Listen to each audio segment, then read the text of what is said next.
Vamos abrir Efésios capítulo 4. Efésios capítulo 4. Hoje nós vamos falar sobre maturidade, porque é algo que Deus quer de nós. Amém? Amém ou não amém? Tem gente que está dormindo aí? Não, está acordado. O que mais Deus quer é que nós cresçamos e nos tornemos maduros.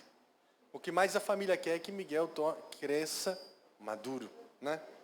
E hoje eu vou te dizer uma coisa, hein? O mundo está conspirando para que você não seja maduro. O mundo está conspirando para que você seja frouxo, para que a gente não tenha homens de verdade. Muitas mulheres têm desejado que homens não sejam homens de verdade. Mas é interessante que quando a guerra chega, quando a catástrofe no Rio Grande do Sul chega, quem está entrando na água são os homens. Quem fica na guerra são os homens. Você tem o feminismo. Nem o feminismo, nem o machismo são coisas de Deus. E você tem o feminismo que praticamente quer que o homem se torne uma moça. Delicado. De veludo. Mas cadê as feministas entrando na água do Rio Grande do Sul?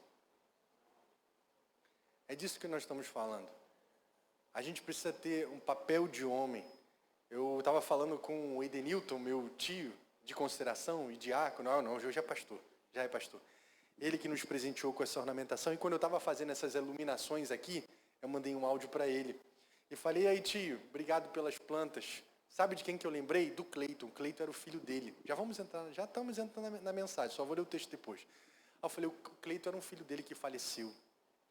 Ele perdeu um outro filho também especial que faleceu. Uma família experimentada no sofrimento. E eu falei, sabe quem eu lembrei, tio? Do Cleiton, porque esta decoração que você trouxe está ficando mais bonita pelo que eu aprendi com seu filho. Porque ele era homem de verdade. Ele morreu um pouco mais ou menos na minha idade. Ele era cadeirante, ele chegava nas festas e eu ia com ele. Eu aprendi com ele a fazer isso aqui. A passar os fios, a conectar, né, a posicionar os spots de luz. E aí eu falava, eles falavam, o Cleiton se arrastava no chão. E eu ia carregando as caixas, porque ele não conseguia carregar algumas caixas, e muitas vezes ele colocava aqui e carregava, e às vezes ele falava, Davi, me pega aqui porque tem degrau, eu pegava ele no colo, e colocava no chão, e eles se emocionaram, porque eles falaram para mim, que bom, Davi, que o Cleiton deixou um legado, e que hoje você lembra dele. E eu falei, tio, a gente tenta fazer isso com os homens aqui da igreja, com os jovens daqui da igreja, para que eles se tornem homens de verdade, que não são frouxos, que se entregam, que são maduros, que têm sangue nos olhos, né? Que vão para cima, que vão para frente, que se arrastam no chão, que aprendem as coisas. E hoje eu estou aqui, podendo fazer um pouquinho do jantar de casais, um pouquinho mais bonito, porque eu aprendi com o seu filho. E realmente, ninguém tira isso. Eu aprendi com ele, ponto. E ele se entregava, ele se doava. Ele tinha todo o motivo do mundo.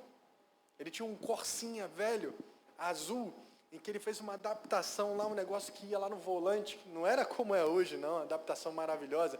Era uma haste de ferro que ia lá no volante e ele passava tudo nas mãos e tinha um negócio, uma bola que ele girava assim. E ele se doava, ele se entregava e fazia todas as ornamentações do Edenilton, da Verde Plantas. E é isso que Deus quer de nós. Deus quer que, nesse lugar, levantem homens de verdade. Mulheres de verdade também. Porque o homem de verdade não apaga o papel da mulher de verdade. Nem o papel da mulher de verdade apaga o homem do homem de verdade. Os dois foram criados por Deus e desempenham papéis diferentes. Não queira que o seu esposo se torne tão meigo, tão delicado, tão compreensível, tão sensivelzão, que daqui a pouco você tem uma moça dentro de casa. E as mulheres estão querendo tanta independência, e eu já atendi algumas que disseram isso, né? Dizem, eu estou cansado, na verdade eu queria que meu esposo tomasse a frente. E é bíblico você ver que a mulher, ela se coloca, ela está numa posição em que ela é protegida pelo homem, ela é cuidada pelo homem. Isso tudo tem a ver com maturidade, porque a maturidade que Deus quer aqui não é só espiritual, é completa. Então, que Deus levante jovens maduros, que Deus levante jovens que olhem para o futuro, e adultos também que pensem no futuro e na vida quando a velhice chegar.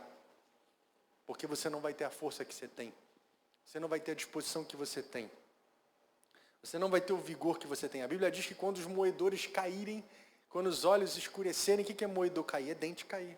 Quando os olhos escurecerem, que é a catarata. Quando as forças se forem, a velhice chegou. E aí, você está trabalhando para daqui a 20, 30 anos desacelerar e não precisar fazer tudo o que você está fazendo? Ou você está vivendo a vida de uma forma inconsequente, como se você nunca fosse perder as forças, como se tu fosse o super-homem sem criptonita? Nós falamos sobre criptonita aqui. Deus criou o homem para ser eterno, mas por conta da desobediência, do pecado, ele perdeu tudo e a gente tem sérios problemas aqui. E aí em Efésios 4, ele preparou um corpo para que você cresça. Ele preparou pessoas e designou pessoas para que você cresça. Essa é a importância da igreja. Nada substitui a igreja. Você pode crescer em muitas formas, de muitas maneiras aí fora, mas nada substitui o convívio com a igreja. E sabe o que eu vejo na nossa geração? Né? Eu sei que a nossa geração está atarefada. A Bíblia diz que no final dos tempos as horas do dia seria abreviado, parecia que estaria sido mais curto. Você trabalha, parece que você precisa de 30 horas, você acorda cedo, você dorme tarde, parece que nada adianta, e você não vai dar conta de tudo mesmo. E se você quiser comprar tudo que estão te vendendo no Instagram, tudo que estão te vendendo no Facebook, tudo que estão te vendendo no YouTube, tudo que estão te vendendo na televisão, celular de última geração, se você quiser comprar tudo, a todo momento, não estou dizendo que você não possa fazer algumas compras, você pode fazer algumas compras, mas que você não se torne refém desse sistema que vende, que você precisa mais e mais e mais, e uma família perfeita de margarina, uma família sem defeitos, uma família sem problemas, que você não busque isso incansavelmente, como se você fosse ter uma vida perfeita. Não, a gente precisa ser maduro. E deixa eu dizer uma coisa, Deus preparou um ambiente para você se tornar maduro. E esse ambiente é a igreja de Cristo. Tudo que você não teve do seu pai, tudo que você não teve da sua mãe, tudo que você não teve com seus irmãos, ou tudo que você teve demais em excesso, ou das feridas que você teve ao longo da caminhada, ou das perdas que você teve ao longo da caminhada, Deus preparou um ambiente e pessoas para que pudesse te ajudar a crescer. Agora só vai depender de você. Só vai depender do nível de entrega que você quer ter. Só vai depender do comprometimento que você quer ter, de quantas vezes você quer estar nesse lugar. E você não tem que estar nesse lugar só para ter uma religião. Você deve estar nesse lugar porque é uma igreja que, embora que seja imperfeita, ela te faz crescer. A Bíblia diz em Efésios 4:11 que ele designou alguns para apóstolos, profetas, evangelistas, pastores e mestres. Ele não designa todos. Ele designa alguns para esse ministério. Ele designou, ele chamou. Ele chamou pessoas para serem apóstolos, profetas, pastores, evangelistas e mestres. E você crê que Deus criou um ambiente propício para você crescer? Você crê? Você crê que esse ambiente é a igreja? Veja, não é sobre religião que nós estamos falando. Não é sobre cumprir ritos, protocolos, um montinho de regras e um montinho de coisas que só parece mais uma camisa de força que te aprisiona e não te dá liberdade. Não, é um ambiente em que Deus criou para você crescer. Para tapar os buracos da sua vida. Ou para parar as arestas e os excessos de um monte de coisa que talvez o teu pai te deu para lidar com a falta dele. Eu vejo um monte de pai tentando dar um monte de coisa para o filho, porque não consegue dar a presença. E aí você tem um monte de coisa, você tem um monte de excessos, um monte de presente, um monte de tela, um monte de celular, um monte de troço, um monte de passeio, um monte de coisa, porque você está tentando tapar o vazio, o buraco que só ele vai dar conta e Deus. E a igreja? Se você crê na igreja, se você crê no poder da igreja, quando eu digo no poder da igreja, no que Deus faz através da igreja, hoje você vai parar de querer tapar o buraco do seu filho. Porque você vai entender, isso é responsabilidade dele. Se ele quiser, Deus preservou um ambiente propício para ele crescer. E vou te dizer, isso vai fazer bem para você, vai fazer bem para ele, vai fazer bem para a igreja. Vai fazer bem para os instrutores, vai fazer bem para quem está aprendendo. Porque Deus designou, Ele chamou alguns para isso. Deus chama a todos. Deus tem um chamado para todos. Deus tem uma função para todos, porque se você é membro do corpo de Cristo, só um parênteses, se você é mulher, você não é membra do corpo, você não é membra, você é membro. Porque é membro do corpo, mesmo que você seja mulher, membro do corpo. Né, pastora Adélia? Isso é um português, né? Membro do corpo, você não é membra só porque você é mulher, você é membro do corpo, que é do corpo de Cristo. Se você é membro, você tem função. Não existe nada no corpo que não tenha função. Então Ele te designou para alguma coisa. E se você não está fazendo essa coisa, que eu não sei o que é, mas você sabe, e se não sabe, pede a Deus para Ele te mostrar, você vai atrofiar e não vai contribuir para o crescimento do corpo. Eu achei incrível quando eu estava lendo, que diz que o corpo de Cristo edifica a si mesmo. Edifica a si mesmo. Sabe, a única coisa que pode trabalhar para si mesmo é o corpo. Você não deve trabalhar para si mesmo. Porque se você trabalha para si mesmo, você vai se tornar um tremendo de um egoísta. Um tremendo de um egocêntrico. Mas o corpo trabalha para si, porque o corpo trabalha em unidade. Então, querido, creia que Deus designou você para desempenhar alguma coisa no corpo de Cristo. Para somar, para crescer. Não seja alguém inerte. Porque se você se tornar inerte, não fizer nada para ninguém, e não se entregar, e nós marcamos aqui, obra para calçada, obra para o canteiro, obra para lixar, obra para pintar, e eu já disse, nunca foi só sobre a calçada, nunca foi só sobre o canteiro, nunca foi só sobre para pintar, ou sobre para lixar. É para forjar os homens, é para forjar os jovens, é para ver a vida, o quanto ela é difícil, o quanto que precisa de garra e de determinação, e para valorizar o trabalho dos outros. Quando eu comecei a quebrar essa calçada aí, e quebrei a raiz, eu fiquei pensando, meu Deus do céu, o vizinho trouxe uma ferramenta ali que ajudou muito, mas reverberava na minha mão. E olha que eu tenho um calo aqui de barra, de paralelo, essas coisas, reverberava na mão que cansava. Chegou o Alexandre aí, um monstro de força, quebrou tudo, fez o negócio se tornar fácil, parece fácil. Percebe, querido, nunca foi sobre a calçada, nunca foi sobre o canteiro, foi sobre a interação, sobre a conversa. Aliás, o discipulado feminino foi sobre para montar 300 mudas. 300 mudas. Aí teve gente meio que quis se esquivar, não vou entregar o nome não. Eu falei, vai para onde? Não, discipulado, é discipulado. Isso é discipulado, vai me deixar sozinho? Eu vou plantar 300 mudas, isso é discipulado, é estar junto. Eu falei, o semeador saiu a semear aqui, Ele plantou, e a gente começou a falar da palavra, de interação, de comprometimento, de entrega, de ajuda um do outro. Isso é discipulado, isso é corpo, isso é igreja. É um ambiente que te proporciona maturidade. E Ele designou pessoas, mestres, e nós estamos aqui ensinando a palavra de Deus. No versículo 12, com o fim de preparar os santos, com o fim, finalidade, propósito. Ele designa pessoas para te preparar. Quanto a gente tem aprendido nos discipulados, nos PGs, na EBD, quando você olha no retrovisor, você vê que tua mente está diferente, que teu coração está diferente, que você cresceu, que você amadureceu. E essas pessoas, e a igreja, foram instituídas para preparar os santos para a obra do ministério. Percebe que Ele designou alguns para apóstolos, profetas, pastores, evangelistas e mestres, para preparar os santos para a obra. Todo mundo tem uma obra. As lideranças, mas os santos também têm uma obra para o ministério. Você tem algo a ministrar na vida de alguém, amém? Você acredita? No seu trabalho. Quando alguém começar a reclamar, quando alguém começar a murmurar, você pode abrir a boca para ministrar sobre a vida deles. Você pode trazer uma palavra de paz e de esperança, de renovo. Você pode abrir o horizonte. Você pode trabalhar para a unidade. Você pode ministrar na sua casa, com os seus filhos, no seu casamento, entre os seus parentes. E esse preparo aqui vai além, essa palavra grega aqui, vai além de um preparo de ordem material. Ele designou a fim de preparar os santos para a obra ministerial. Esse preparo vai além da questão material. É o preparo da vida como um todo. É um preparo espiritual, é um preparo emocional, é um preparo físico, é um preparo também material. Porque tem gente, que vive a vida como se não houvesse amanhã, gasta tudo que tem, faz dívida, nome sujo está mais sujo que pau de galinheiro. Já viu essa expressão? E está dizendo que é o diabo que está furioso, devorando o dinheiro dele, que ele tinha que dizimar para repreender o devorador. Você é o devorador! Você devora o teu dinheiro. Quando você não diz não para o teu desejo. Você devora. Você come tudo.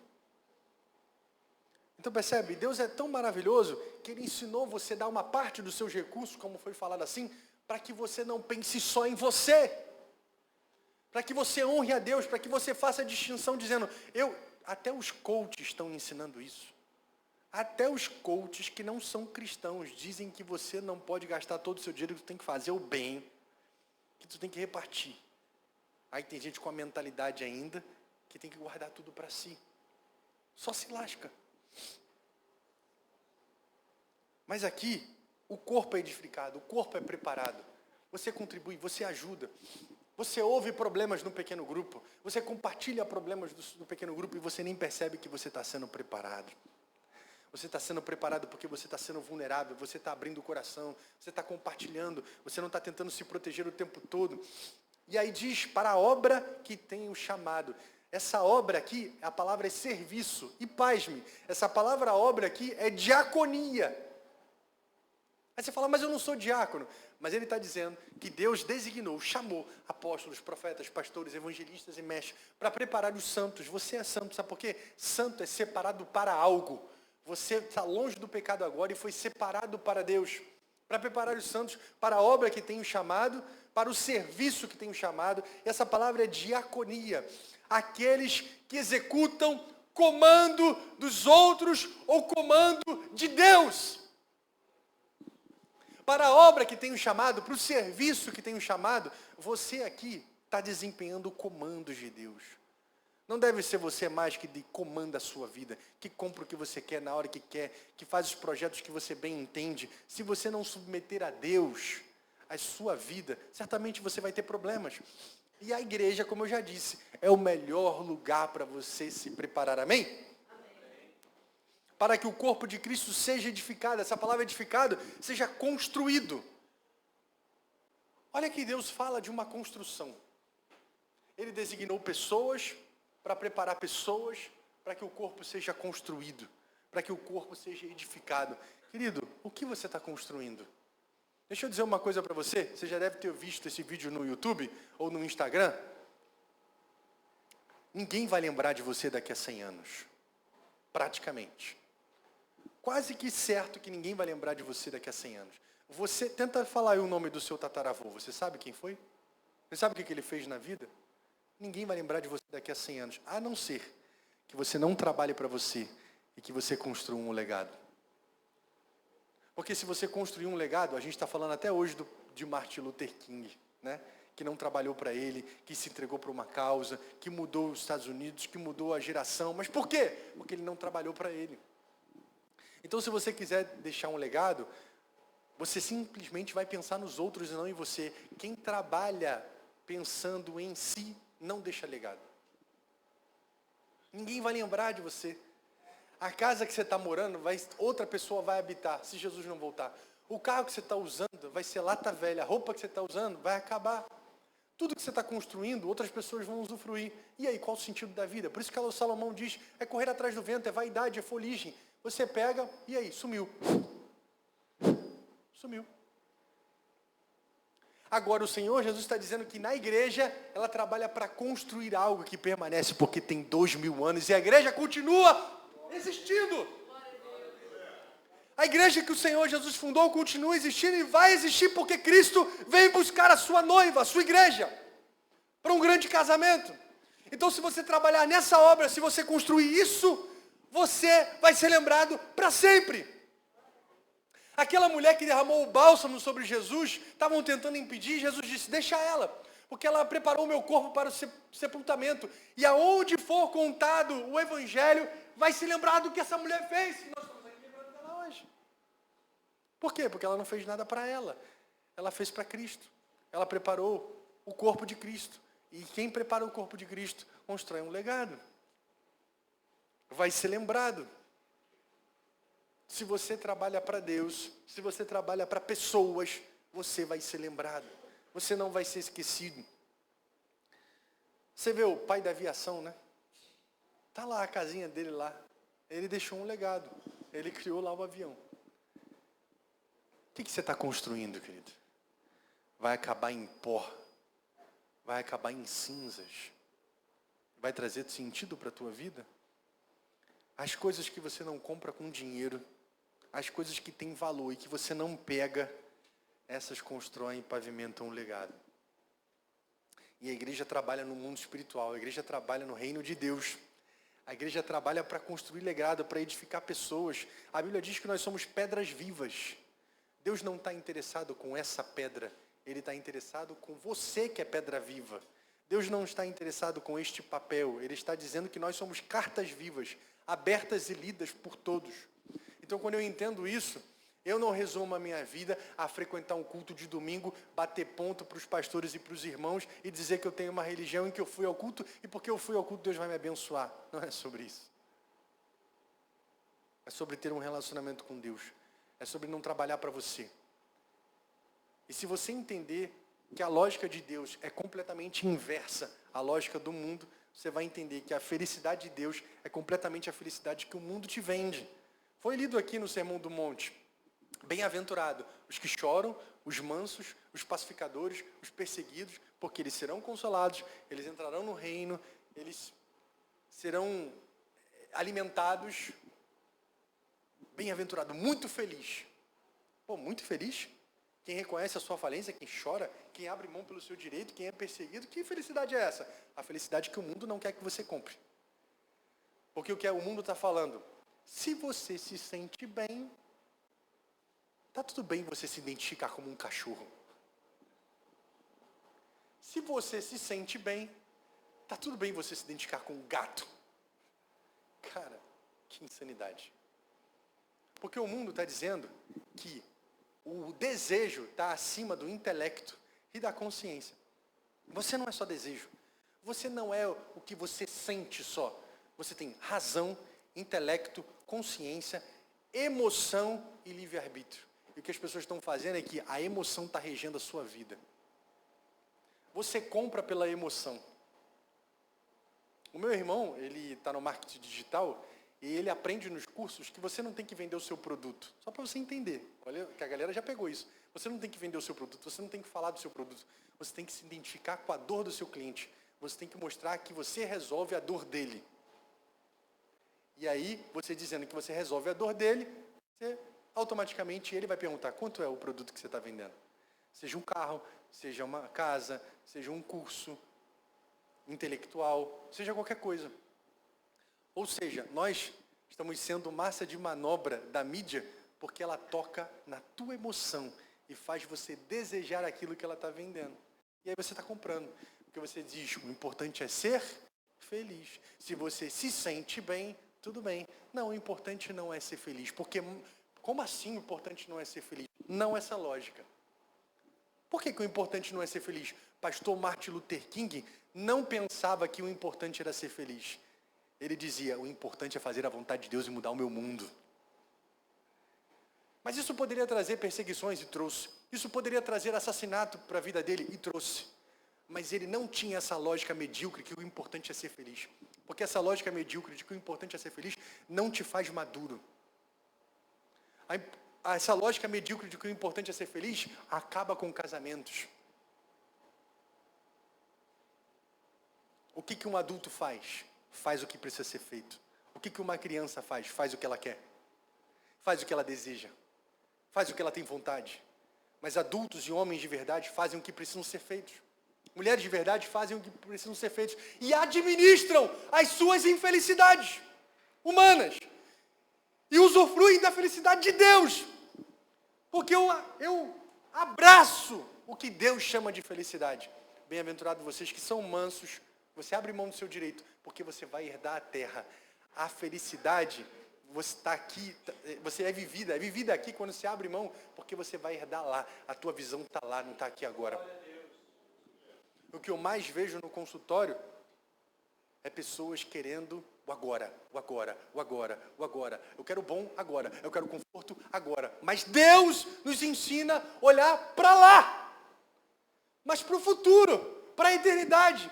Porque toda a sua vida vai ser movida a partir disso. E esses são os maduros. Esses são os que conseguem desempenhar até o final o que precisam. Porque aqueles que buscam o desejo e a felicidade momentânea são indisciplinados, são inconstantes, param na adversidade e são simplesmente jogados, como diz a palavra, de um lado para o outro, pelo vento. Está aqui no texto. O que você está construindo, querido? Você levanta e faz o que precisa ser feito, ou você dá desculpa dizendo, eu não tive tempo. Eu não consegui. Não teve tempo? Todo mundo tem 24 horas. Não foi sua prioridade. Você não quis. Porque se você for sincero com você, se você parar de mentir para você, você vai ver que você faz aquilo que é a tua prioridade, ponto. Você tem tempo para aquilo que é importante para você. E você não tem tempo para aquilo que não é importante. Por isso que muitas vezes, alguns quase que não aparecem aqui. Alguns. Por isso que muitas vezes, alguns não leem a Bíblia. E vão dizer que estão cansados, que quando começam a pegar a Bíblia, bate o sono. Mas o cara consegue ficar 3 horas no Instagram, no Facebook, no TikTok. Agora, se você admitir para você que, na verdade, você não quer se relacionar profundamente com Deus, aí você vai dar um passo para a maturidade, porque você está pelo menos reconhecendo e se olhando diante do espelho. É tão bom quando a gente para de mentir para a gente. É tão bom quando a gente abraça a verdade, e a verdade é dolorosa. Quem já viu Matrix aqui? Quem já viu Matrix? Filme Matrix? Levanta a mão assim mais alto. Não precisa ficar com vergonha, não. Eu acho interessante esse filme, porque ele conta o episódio de que a inteligência artificial, coisa que nós estamos vivendo, dominou os seres humanos. E colocou os seres humanos em cápsulas, e os seres humanos eram a fonte de energia dessas máquinas. E uma galera, o mundo ficou totalmente destruído. E uma galera que estava vivendo a realidade do mundo destruído numa nave espacial, começou a entrar no sistema, tentar combater as máquinas e falar com as pessoas que estavam lá incubadas. E na conversa, falavam na memória, dizendo assim, olha só, tudo que você está vivendo aqui é uma ilusão. Tudo que você está vivendo aqui é uma mentira. A verdade é muito mais dura, a verdade não é essa que estão pintando para você. Agora tem o seguinte, você pode tomar a pílula vermelha ou azul. Se você tomar azul, né, fica tudo do jeito que está, não é isso? Se você tomar vermelha, isso vai ser um sinalizador, você vai ser expurgado, vai ser expulso dessa cápsula, nós vamos até você.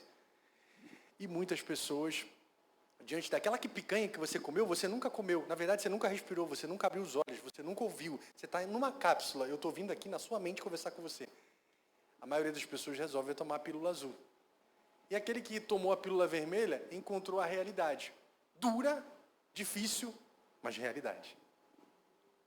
Bem, o que o Evangelho faz é o seguinte, para de viver uma ilusão e mentir para você. Porque Deus quer te levar à maturidade, à medida de estatura de varão perfeito. Então conte algumas verdades para você hoje. O que você está construindo? Para a gente parar de brincar de religião, para a gente parar de ser criança, para a gente parar e fazer o que precisa ser feito. A Bíblia diz, até que todos alcancem a unidade da fé. O projeto é que todos alcancem, todos se tornem adultos. Deus não quer criança. E um parênteses aqui, muitas pessoas falam assim, não toca nesse assunto para não escandalizar. Não faça isso para não escandalizar. Vai ler a Bíblia lá e vê que Paulo disse que os débeis na fé, que acham que não podem comer carne e beber vinho, comem legume. Deixa eu te fazer uma pergunta. Deus quer que as pessoas continuem débeis na fé? Não. Então, ao mesmo tempo que eu não vou fazer algo para não escandalizar o irmão que pensa que não pode fazer o que pode, ao mesmo tempo eu tenho que tocar em pontos sensíveis para ele entender que ele pode fazer o que hoje ele acha que não pode fazer. E deixe de ser débil na fé. Tem um celular tocando aí, eu acho. E aí... Não. É meu? Não, o meu está aqui. Acho que é naquela bolsa ali no chão. O meu está aqui. Então veja, os débeis na fé acham que não podem fazer algo. E aí, queridos, Deus não quer que você torne-se débil na fé. Então vamos tocar em assuntos polêmicos que trazem desconforto para você se tornar maduro, para que eu me torne maduro. Eu não sou maduro em tudo. Eu não estou aqui só dizendo que eu sou o madurão, né? O perfeitão, o bonzão, que já entendeu tudo. Não, por isso que eu preciso da igreja. Porque quantas vezes nas nossas conversas aqui com o Zé, com o diácono Wagner, o Claudemiro, o diácono Jobiel, que a gente tem no discipulado, com os homens, a gente abre o coração, a gente rasga o coração, a gente fala das nossas limitações, a gente fala das nossas confusões do dia a dia, dos BOs que nós temos com a nossa esposa. Sim. Mas o grande problema é quando a gente tem um BO, a gente trabalha para resolver. A gente trabalha para dar conta. A gente trabalha para trazer mudança. Ou, às vezes, com o filho, que você, às vezes, tipo assim, toma, fica aí, vai. Às vezes dá vontade de você fazer isso. Porque é desgastante. Você está cansada, noite após noite, noite após noite. Uma noite mal dormida, ok. E a segunda, e a terceira, e a quarta, e a quinta, a sétima. Aquilo que não te irritava, começa a te irritar e você fala, meu Deus! Acaba com esse negócio, Jesus. É normal você ter vontade, só não é normal você satisfazer as suas vontades. E o maduro é aquele que faz aquilo que precisa ser feito. Aleluia. Amém? Então o que você está construindo? Até que todos alcancem a unidade da fé e do conhecimento do Filho de Deus. Ora, as pessoas estão na igreja e não alcançaram a unidade da fé e o conhecimento do Filho de Deus. Talvez você pense assim, eu conheço o Filho de Deus, eu conheço Deus, eu conheço o Senhor, mas Paulo está dizendo que é uma caminhada. Nós conhecemos o Senhor e prossigamos em conhecer. Conheçamos e prossigamos. Conheçamos e prossigamos. Por isso que é importante você ser e fazer parte da igreja, porque você conhece e prossegue. E a unidade da fé, 2 Timóteo 4:5, diz de uma fé não fingida. Tem fé que é mentirosa. Olha o que diz em 2 Timóteo 1:5. Paulo diz para Timóteo, trazendo à memória a fé não fingida que há em ti, a qual habitou primeiro na tua avó Lóide, em tua mãe Eunice, e estou certo que habita em ti. Você acredita que se você é um homem, uma mulher de fé, isso pode impactar gerações? Amém? Amém. Se você não tem uma fé que não é fingida, que é de verdade, ela pode habitar na avó, na mãe e no filho. Você pode propagar isso? Pois é para isso que você foi chamado. Para marcar a tua geração, para marcar a tua família. Só que para marcar a família dá trabalho, gente. Traz renúncia. Quando a Isabelle nasceu, eu falo sempre isso aqui. Quando a Isabelle nasceu, a gente decidiu, por 2 anos no mínimo, dar 0 de tela. E é muito difícil. A gente ia para o restaurante e a gente falava assim, cara, quando a gente conseguia, a gente falava assim, a gente não consegue comer em paz. E a gente via todo mundo dando tela e falando assim, e dizendo, eu quero comer em paz. E a gente falava, meu Deus, a gente está certo ou está errado? A gente podia dar um pouquinho de tela, talvez aqui na mesa do restaurante. A gente falava, não vou dar. E era um fuzuê, era uma confusão. A gente levava papel, levava massinha, levava lápis. Só que agora ela consegue ficar 1 hora no restaurante, sem tela, comportada e quietinha. Só que eu sei, você está cansado. Eu sei, você está esgotado. Talvez numa noite mal dormida. E você quer que fale, toma, miserável, fica calado aí. Preste atenção na tela, me deixe em paz. Eu estou dizendo isso, gente. Eu entendo perfeitamente que é o caminho mais fácil momentâneo. Mas isso está trazendo depressão, hiperatividade, falta de concentração, falta de foco, falta de desenvolvimento em um monte de coisas. E o teu filho vai ter problema lá na frente. E você ajudou um pouquinho isso. Lá na hora do aprendizado, quando começar a tirar nota baixa. Por que vai começar a tirar nota baixa? Porque a tela é o seguinte, o estímulo vem de lá, vem de cá, vem de lá, vem de lá, vem de cá, vem de cá, vem de lá, vem de lá, vem de lá. E você está... Daqui a pouco você pega um papel preto e branco. Não quero estudar não, pô. Isso é chato. Claro, o foco aqui é central. É numa palavra, é outra palavra, é outra palavra. Não vem daqui, depois de lá, depois, cara, decolorido, e som, e imagem, e tudo mais. Não, é aqui. Então eu sou incansável nisso para você entender que para a gente ser maduro, a gente faz o que precisa ser feito. E eu vou te falar uma coisa, você vai celebrar lá na frente. Você vai pagar um preço agora, mas você vai celebrar lá na frente. Amém, queridos? Amém. Faça o que precisa ser feito. Desliga o seu celular em nome de Jesus. O inimigo está furioso. Está te ligando para tirar a tua atenção. E você vê como é que... É assim, isso acontece todo domingo. A gente estimula para deixar no silencioso. Às vezes eu esqueço o meu. É porque, graças a Deus, ninguém me liga. Quase. Não sei você, né? Mas eu não gosto de receber ligação. Manda áudio. Eu não sei se você gosta de ligar. Mas cada um tem o seu jeito. Né? Porque você, quando manda áudio, você vai deixar a pessoa tranquila para assistir, ouvir o que tem para ouvir quando ela tiver um tempinho. Acho que é bem menos invasivo. Mas a nossa sociedade está aí. Vamos caminhar aqui para o final. Nos invadindo, mexendo com a gente. E Deus quer preparar você para que você conheça Cristo, para que você não tenha uma fé. Quem está comigo? Uma fé? E para que quem não tenha uma fé, que a gente falou aqui, fingida. Olha aí, crente. Presta atenção. Para que você não tenha uma fé fingida. Para que você tenha uma unidade da fé. Eu sei que é muita coisa, às vezes a gente esquece. Mas aí diz, e cheguemos à maturidade. Essa palavra maturidade é varonilidade. É uma palavra no grego que fala de homem adulto em contraste com os meninos. Tem gente que é criança. E eu queria que você pensasse, qual é a tua idade biológica? Pensa agora, qual é a tua idade biológica? Você vai pensar rápido. Agora, qual é a tua idade emocional? Ih, lascou. Eu mandei um vídeo para uma pessoa essa semana de um comediante que falou assim, olha, vou te dar um conselho aí, você, a geração, quem é do Rio de Janeiro que mora com uns pais aí? Aí o pessoal, ele tem mais gente, Rio de Janeiro. Aí ele fala assim, ó, te dou um conselho. Você que tem 25 anos aí, sai antes dos 30, o comediante brincando. Porque depois dos 30 você não vai sair mais não. Vai ser difícil para você. Você vai chegar assim, mãe, faz um ovinho para nós. Faz um ovinho para mim, tu não lava uma louça, tu não lava um banheiro, tu não faz uma compra, tu não conserta nada. Percebe que a gente tem que ser homem? Homem e não criança. Esses dias,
e no final da sessão ele disse, eu vou fazer meu café amanhã. Eu não disse para ele fazer o café. Eu só fiz uma pergunta. Eu não disse, você tem que fazer o seu café, porque psicólogos não dizem o que você tem que fazer. Dizem o que você não faz. E aí fica por conta dele fazer o que ele acha que precisa ser feito. Eu espero que ele faça mesmo. Eu eu espero que ele faça a torrada dele e se treine todos os dias, 2 minutos a esperar. Porque hoje ele espera 2 minutos, amanhã ele espera 5. Hoje ele faz o que ele não quer fazer. Hoje ele faz o que ele tem preguiça e não quer fazer. Ele vai se tornando maduro, resiliente. Eu não vou dizer que é todos os dias não, mas quase todos os dias. Quase todos os dias. É a Isabelle que tira a mesa lá de casa. E ela tem 4 anos. 4 anos. Eu falo, filha, e eu achei incrível, porque eu falei assim, tira a mesa. Aí sabe aqueles negócios que a gente bota embaixo do prato? O lado de casa é azul. Aí tem uma gaveta. Só que em cima dos negócios que bota debaixo do prato tem uns panos de prato. Ela, sem eu pedir, tirou o pano de prato, botou um negócio azul lá e depois botou o pano de prato em cima. Eu falei, muito bem, filha, você foi muito eficiente e caprichosa. Porque eu não pedi para ela botar por debaixo, eu pedi para ela guardar na gaveta. Mas ela teve o cuidado, querido. Percebe? Percebe que a gente precisa chegar à maturidade, é financeira, é emocional, é espiritual. Deus te quer maduro. Deus não te quer menino ou menina. O que você está adiantando? E você sabe que precisa ser feito. Você sabe que precisa responder no chamado do Senhor. Você sabe que precisa dizer sim. Sim para Ele. Porque você só diz sim para você. Estou com preguiça, não vou. Estou com sono, não vou. Qual a sua idade biológica? Qual é a sua idade de maturidade emocional? Porque tem gente de 30 anos que tem idade de 20. O interessante é que esse mesmo menino, e a gente precisa estar consciente dos nossos movimentos, porque a gente faz muita coisa, e a gente parar para pensar, a gente está fazendo de um jeito para conseguir o que a gente quer. E ele ficou consciente. Eu falei, toda vez que você fizer essa voz, você está consciente que você está se posicionando de um jeito que você não deveria, porque tu não tem 2, tu tem 9. Eu não disse para ele também fazer diferente. Eu só disse que todas as vezes que ele fizesse, ele estaria se posicionando de um jeito diferente, que não condiz com a idade que ele tem. Ponto. Você tem quantos anos? Agora vamos para o nível espiritual, porque Peter Escaseiro fala o seguinte, tem gente que está 20 anos na igreja, mas teve 20 anos ele teve 1 ano de idade. Ele não cresceu. Por 20 anos ele teve 1 ano de idade. Ele continua um recém-nascido, ele continua sem entender nada, ele continua andando de fralda, ele continua perguntando para o pastor o que ele vai fazer, que carro ele vai comprar, que casa ele vai vender, onde que vai vender, se deve entrar no emprego, se não deve entrar no emprego, se deve casar, se não deve casar, se deve comprar, se não deve comprar. Então, na verdade, meu querido, a responsabilidade é tua, quem vai lidar com as consequências é você, e você está tentando transferir a responsabilidade para o guru espiritual, um pastor, seja lá o que for. A liberdade é que é a responsabilidade. E o que Deus quer é que você cresça em maturidade, use sua liberdade com responsabilidade, e você vai ter o suporte dos apóstolos, profetas, pastores, evangelistas e mestres para crescer, mas não para validar o que você sabe que precisa fazer. Porque tem muita gente que chega sabendo a resposta e pergunta para o pastor o que tem que fazer. Eu simplesmente devolvo. O que você acha que você tem que fazer? A pessoa sabe. A pessoa, na maioria das vezes, sabe. E se não sabe, tem isso aqui. E é altamente responsável também, porque tem e não lê. Porque se lesse, saberia. Percebe? A Bíblia diz que o homem é indesculpável. A Bíblia diz que os céus e a terra manifestam a glória de Deus. E o firmamento anuncia a obra das suas mãos. Um dia faz declaração de outro dia, e assim se vai, de forma que os homens são indesculpáveis. Não tem desculpa para dizer que Deus não existe. Eu estava lavando louça ontem e hoje. Eu falei para a Paola, Deus é incrível. Estava lavando louça, eu peguei, estava tudo engordurado ali, eu peguei o sabão de coco e comecei a esfregar.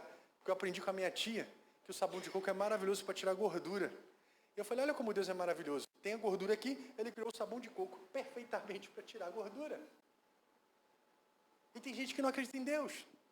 Porque é tudo milimetricamente planejado, calibrado no universo, de maneira que se a Terra estivesse para cá ou para cá 1 milímetro, nós seríamos queimados ou congelados. Se a Lua estivesse para cá ou para cá 1 milímetro, também aconteceria um monte de marés absurdas. E as rochas se tornariam estado líquido. E aí você sabe que tudo isso que está calibrado, que você precisa de coisas que estão presentes na natureza, que são remédios para você, folhas, um monte de outras coisas, está tudo calibrado aí. A Bíblia diz que tu nasceu na terra, que tu veio da terra, que Adão veio da terra, e você tem uns 23 minerais aqui.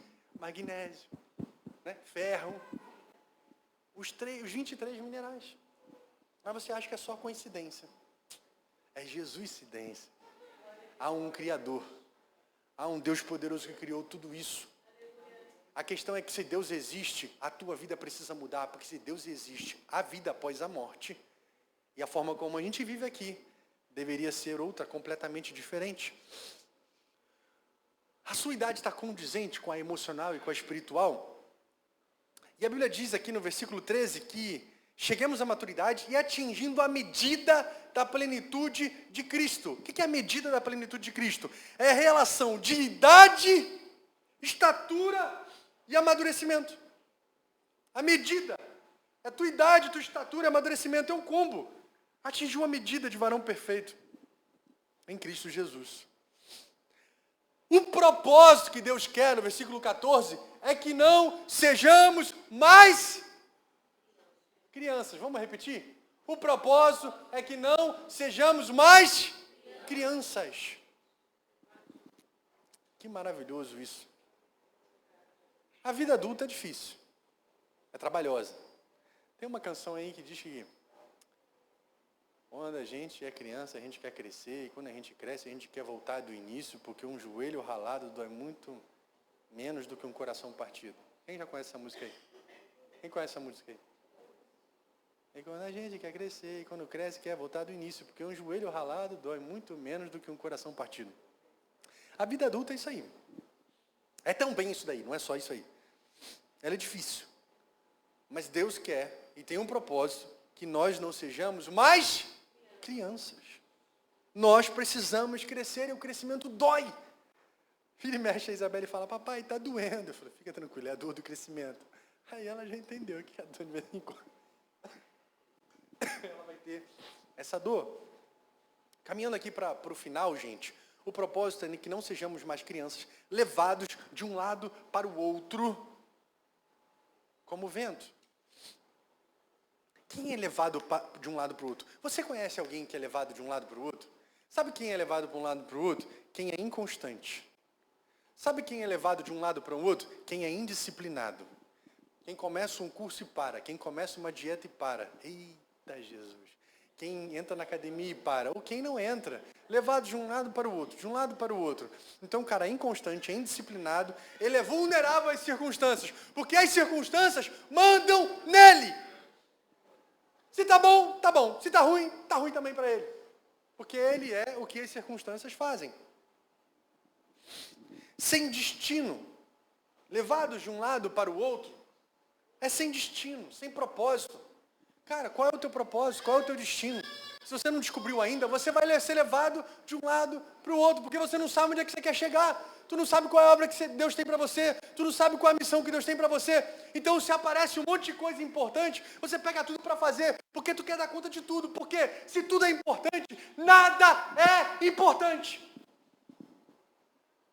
E se tu não faz tua agenda, outras pessoas vão fazer. Aí você é levado de um lado ao outro, porque tu não tem propósito, tu não tem destino, tu não sabe para onde você quer chegar. Percebe? São indisciplinados, são indecisos, sem personalidade, que não assumem responsabilidade, que pergunta para o outro, o que vai fazer? Quando eu faço uma pergunta lá no setting terapêutico, às vezes a pessoa não responde e devolve com outra pergunta. Mas devolver com outra pergunta quem tem que fazer sou eu, não a pessoa. Aí eu falo, por que você está devolvendo com outra pergunta e você não responde? Aí a pessoa fala, porque eu sou insegura, porque eu não quero assumir, porque eu não quero marcar, porque eu não quero me posicionar, porque eu não sei o que lá. Eu falei, tá. Que bom que você está consciente disso. Maria vai com as outras, não assume responsabilidade, transfere seu poder de decisão dos outros, não sabe o que quer, levado de um lado para o outro. E aí diz no versículo 14, pela astúcia e esperteza de homens que te induzem ao erro. Tem um monte de gente esperto que te induz ao erro e você está acreditando, porque você ainda pode estar sendo uma criança, indeciso, não sabe o que quer, levado para cá, agora eu vou fazer isso, aparece uma coisa mais interessante, agora eu vou fazer aquilo, e não termina o que começa.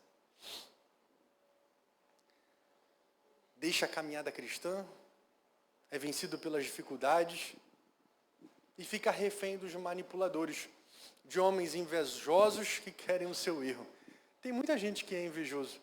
O cristão não precisa ter medo de olho gordo, gente, pelo amor de Deus. Eu vi algumas pessoas que são crentes que usam aquele olhinho. Pelo amor de Deus, gente. Não seja supersticioso, não, pelo sangue de Jesus Cristo. Eu sempre conto aqui. Minha mãe um dia entrou na loja para comprar um sofá, uma manta de sofá. E aí a mulher estava perguntando qual é a cor. A mulher falou assim, compra vermelho. Porque vermelho é bom. Quando a pessoa entra na sua casa, espanta o mal olhado. Aí minha mãe disse, melhor do que isso é o sangue do cordeiro. A mulher abriu o olho assim, achou que minha mãe era feiticeira. Falei, calma moça, o sangue do cordeiro, deixa eu explicar. É Jesus! É o sangue de Jesus, do cordeiro.